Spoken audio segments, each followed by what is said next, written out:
Dhallywood superstar Shakib Khan অভিনীত তুফান সিনেমাটি প্রেক্ষাগৃহে সাফল্যের পর এবার আসছে ওটিটি প্ল্যাটফর্মে। দেশের চরকি আর ভারতের হইচই একসাথেই জানান দিল মুক্তির তারিখ। 10 সেপ্টেম্বর দুটি প্রতিষ্ঠানের পক্ষ থেকে এক প্রেস বিজ্ঞপ্তির মাধ্যমে জানানো হয়েছে 19 সেপ্টেম্বর নিজ নিজ ওটিটিতে মুক্তি পাচ্ছে রায়হান রাফি নির্মিত ব্লকবাস্টার এই ছবিটি। চরকি কর্তৃপক্ষ আলাদা করে জানায়, দর্শকদের তুমুল আগ্রহের কারণে এবার ওটিটিতে মুক্তি পাচ্ছে তুফান। সিনেমার দুটি গান উল্লেখযোগ্যভাবে ভালো লেগেছে দর্শক শ্রোতাদের, যার একটি লাগে উড়াধুরা, অন্যটি দুষ্ট কোকিল। দুষ্ট কোকিল বাংলা সিনেমার গানে ভিউয়ের বিচারে গড়েছে নতুন রেকর্ড। দুটি ইউটিউব চ্যানেলে গানটির দর্শক ভিউ 20 কোটি পার করেছে।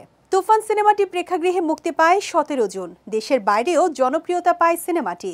আমেরিকা, কানাডা, অস্ট্রেলিয়া, যুক্তরাজ্য, France, Belgium, Sweden, Germany, Netherlands, Spain, Portugal, Abu Dhabi, Bahrain, Qatar, ওমানে, মালয়েশিয়া ও পশ্চিমবঙ্গের প্রেক্ষাগৃহে মুক্তি পায় তুফান।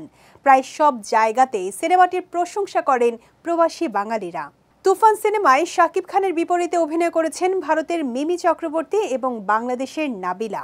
সিনেমাটি প্রযোজনা করেছে Alpha I Studios Limited, digital partner Chorki এবং ইন্টারন্যাশনাল ডিস্ট্রিবিউটর হিসেবে আছে এসভিএফ।